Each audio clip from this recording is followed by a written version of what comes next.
નવસારી અને ઉપરવાસના જિલ્લાઓમાં ગત રોજથી પડી રહેલા ભારે વરસાદને કારણે જિલ્લાની નદીઓ બંને કાંઠે વહેતી થઈ છે, તો જિલ્લામાં એસડીઆરએફની એક ટીમ પણ તૈનાત કરવામાં આવી છે।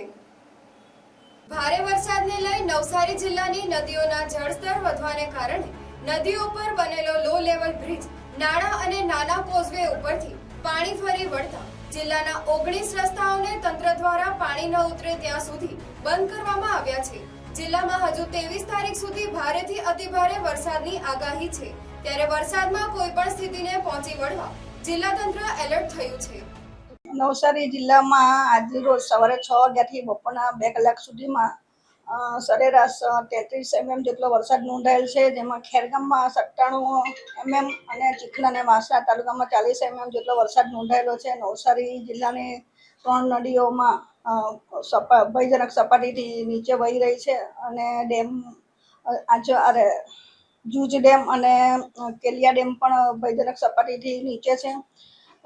આજ રોજ માર્ગ અને મકાન વિભાગ પંચાયત હસ્તકના 35 જેટલા રસ્તાઓ ઓવરટેપિંગ થયેલ છે। એસડીઆરએફની ટીમ ડિપ્લોય કરવામાં આવેલ છે। જિલ્લાનો કંટ્રોલ રૂમ 24 કલાક કાર્યરત છે અને જિલ્લા અને તાલુકાના તમામ લાઇનને ડિપાર્ટમેન્ટ અધિકારીઓને એલર્ટ કરવામાં આવેલ છે।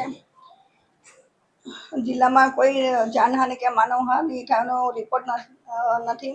વહીવટી તંત્ર સક્રિય રીતે ધ્યાનમાં લઈ સલામતી માટે પગલાં લઈ રહી છે। જ્યારે રાજ્ય સરકારમાંથી સુરતના વાવ ખાતેથી એસડીઆરએફની ટીમ પણ નવસારીમાં સ્ટેન્ડ બાય કરી દેવામાં આવી છે। વરસાદી માહોલમાં નદીઓમાં પૂરની સ્થિતિ બને અથવા કોઈ પણ અનિચ્છનીય ઘટના ઘટે ત્યારે બચાવ કામગીરી માટે એસડીઆરએફના 24 જવાનોની ટીમ બચાવ સાધન સામગ્રી સાથે એલર્ટ મોડમાં તૈનાત કરાઈ છે।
મારું નામ Kishan T Gamit, PSI, SRP group 11 વાવ, સુરત।